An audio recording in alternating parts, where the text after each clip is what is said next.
Welcome to another Tiny Tom Logan case review. So I'm back with the Fractal Era ITX. Funny name, Era, but maybe it could mean that they're ushering in a new era of Fractal. And if I'm completely honest, after seeing the Define 7 and knowing what I think about this already, it genuinely could be.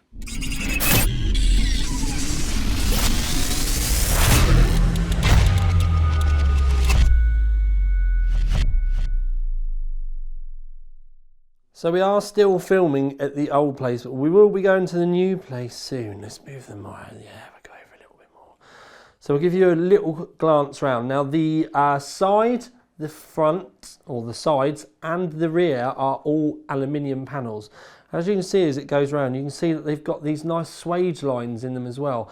So you do actually get a bit of curvature to them. They're not just flat panels, and it kind of feels like a really posh Xbox is a horrible way to put it, but it's the kind of feeling that it's giving me.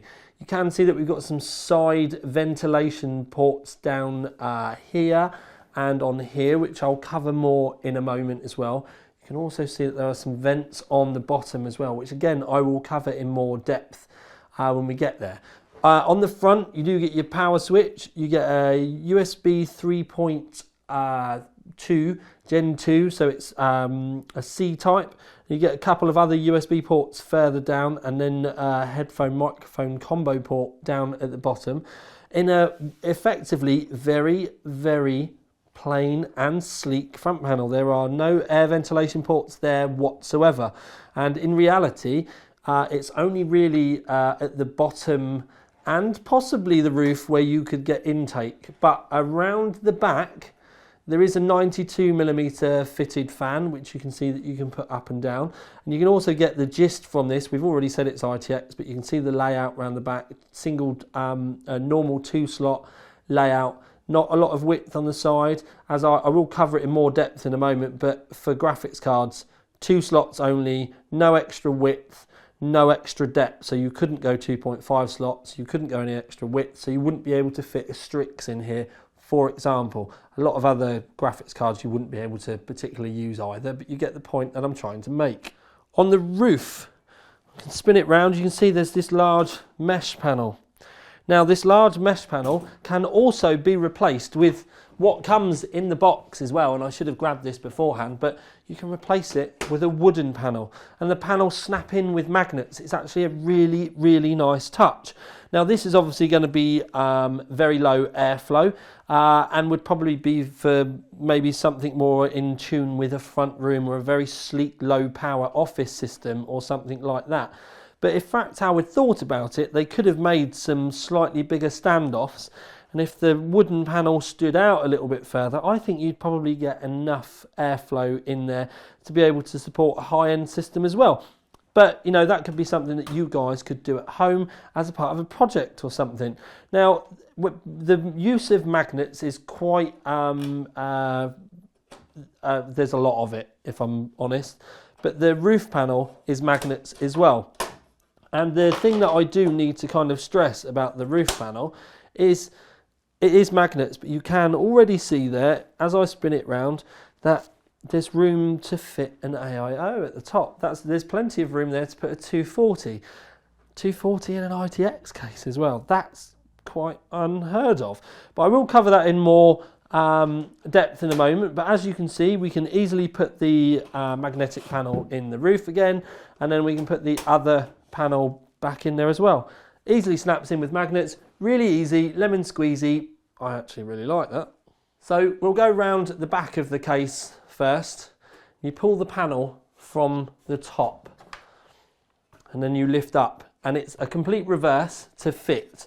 But on the side panels you can see that there are rubber grommets, and you can see the locating pins, and essentially what you do, I need to stand up because I was knelt down, but you locate the lower grommets first, give them a little bit of a push, and then you literally just push the top closed. It's actually really simple and really easy. When we look around the back, you can see that there's not a massive amount of room for anything in reality. You can't get any cables round the back of this whatsoever. It's more for access for you to be able to get in there to allow you to build the other parts.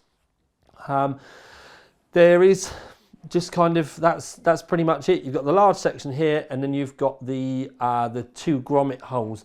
The only thing that I will draw your attention to around this side is over here as the camera goes in, and that is there are 2 screws here for the power supply mount. There are 2 more on the other side, but you can see that you can move them up and down. And again, I'll cover this more on the other side when we get around there.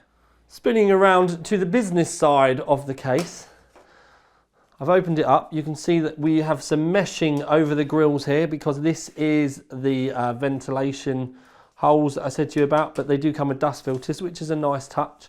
I'll ping up a photo just quickly of the hard drive mount that is available here that I've removed. You can also, if you want, it looks like there's going to be an optical bay in the front, but it's another hard drive mount should you want to use it.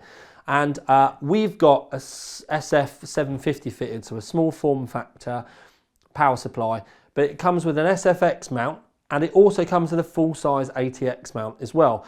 Now I have the SFX right down as far as it can go at the bottom. Now what this does is it shows you that you don't have a massive amount of clearance for above a full-length graphics card, but you can get it in. And at the end of the day, the fact that you can get it in and we have a full-length graphics card and we have all of the cables in there goes to show you that it's doable with a big graphics card. And we've kind of stretched the limits with this as well. That is a 140mm fan. It's a Regintech L-type cooler that we have fitted in there, and that actually hangs over the end of an ITX board, which makes your life a bit difficult. I would say personally something around the sort of size of the Noctua L12 would probably be optimal for this. Gives you a good downward airflow and a large cooler. When you normally look for towers, you can normally sort of say that with the fan at the back is the sort of size of the fan that you can fit inside the case, and that's a 92mm fan in the back. But to be honest with you, I think in reality, if you are going to go for air cooling, I'd say one of those L-type downdraft coolers would fit nicely. Just to let you know, the Be Quiet cooler doesn't fit in this. We did try, which is why we've had to go with this Regintech, because it's the one we had to hand and it's the only one that we had would fit. But because of the mount in the roof that I said to you about for those 240mm fans, it does mean that you can fit an AIO. And that's also why I have put the power supply down at its lowest level, and that is because you can easily get a fairly meaty radiator in the roof. You can easily fit a normal 240mm AIO and a set of fans above that motherboard tray. So you could get all of that in there. So when you think about that, you've got a tiny little ITX case. Obviously, we're getting CPUs now that you can put into ITX cases, like the Ryzen boards, for example, and even some of the hotter Intel ones, they need a fair bit of cooling, and you wouldn't be able to run that all flat out if you only had a tiny cooler on. So being able to put the AIO in the roof is actually a big help. Now also, something that I do need to stress, if you put an AIO in the roof and it's pulling air out, it's going to make the airflow better because that is the only fan.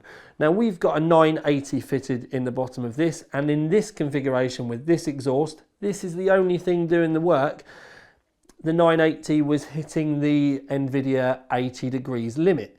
Now what that means is when it hits 80 degrees, the fans spin up. And because the fans spin up, yes, it gets a bit noisier, but it doesn't go above 80 degrees then. And we didn't actually get any thermal throttling, so we didn't get to the extent of the cooling capabilities of the 980. If you were to have something maybe like the Gigabyte triple fan coolers though, because you're going to have extra fans on your graphics card, they're going to have the ability to suck more air in these vents at the bottom of the case, so that will work a little bit nicer. But also, if you have an AIO in the roof, then that's going to be drawing air in as well. So if you did go with a graphics card that had slightly better fans in the bottom and an AIO, I think you'd probably be more than okay for the possibilities of cooling with this, but for both the CPU and then the GPU sense. Obviously it's a small teeny tiny case and the airflow is going to be slightly limited, so you do have to kind of make some sacrifices somewhere, but I think you'd be able to build in this without too many of those sacrifices that I was talking about. You just have to realise it's not going to perform the same as a big, airy, very well ventilated case, and as long as you can kind of make peace with that, you don't need to get some YouTube views because you need something to moan about, you're probably going to be okay. Okay then, so very small compact case, and as long as you can kind of make peace with that and you know that you're going to have to choose your components wisely, then you're going to be absolutely fine. I still think that you'd be able to get a very high spec gaming rig in this, as long as you've got a graphics card with decent cooling, not one of these ones, but one with better cooling that's going to be able to suck its own air in the bottom, then you're probably not going to get any issues anyway. And you're just going to need to make sure that you can keep your CPU cool with a 240mm AIO. Then once all that airflow starts going in there, you're going to be absolutely fine. I'd even kind of say you could even go down the route of a water-cooled kind of system. But then, you know, reservoirs, pumps, that's where it's going to get complicated. Radiators and blocks in there are going to be easy, but you're going to have to try and get some kind of combo thing up the back here. Totally doable though. And I actually really like this case. Now, I couldn't give it performance because it's not a performer. I don't think it's worthy of aesthetics either, so I'm just going to go with OC3D approved, but I think it does deserve more than that. One of the things I would say as well is on the bottom of the case, it's all kind of very plain. You've got a couple of rubber feet and you've only got those vents on the side of it. But if you wanted a project one weekend, you could easily get your Dremel out and maybe cut a section in the bottom to allow a little bit more airflow. If it's on a desk rather than on the floor, you might be able to shave a few more degrees off and get a little bit more air blowing through. But the other thing that I did think about was if you are mod inclined, there are fan mounts in the bottom of this case that you can't really use because there aren't. Once you've got a graphics card in there, you can't really fit them. So a dual slot graphics card is where the fans would normally be. So if you were to, let's say, remove the base of this, or at least cut it off so that you've still got the vents so it looks nice, you could put some big feet on. But also what you could do is fit a couple of 120mm fans in the bottom, screw the feet to those. You could also have dust filters on those as well. So it would raise the case up a little bit. Oh, I've just flicked the magnet top off. But then you could raise the case up a little bit, have a couple of extra fans on it, and then you could, I think, quite easily keep the majority of graphics cards warm, and it's just a little project. Few feet, few fans, couple of dust filters, raise it up a little bit. I genuinely don't think most people will notice if it's an extra couple of inches off the desk or 50mm off the desk. I think it could actually solve all the problems with this, and then all of the people that are going to moan about the fact there's not a lot of airflow, you're going to fix that, and it's in reality not going to cost you a lot, and I don't think a lot of people will ever notice that you've ever done it. So it should have been something that I would have done normally for the video, but to be fair, trying to get this out on time was enough of a task for me at this present moment in time anyway. If you don't know, it doesn't really matter. Anyway, OC3D approved.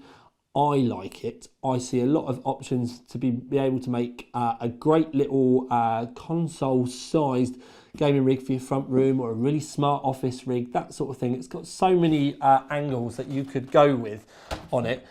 And yes, £140 for something this sized is expensive, but the panels are shaped, they are aluminium. It's very, very well put together. And let's face facts, the ITX stuff is never cheap. The boards are always so much more expensive, and to get a decent case this well built, I actually think that it's worth the money that they're asking. I know a lot of you are going to be shouting at the screen now about a window on the side, but if you were to put a window on the side, you wouldn't be able to have those perforations for that little bit of extra airflow. So if you did want to go window, I would actually mod the standard one, but then you are going to need that feet mod on the bottom to make sure that you can get a full chimney effect mod going on. And maybe, Fractal, if you ask me nicely, maybe I'll do it once I moved into the new pad.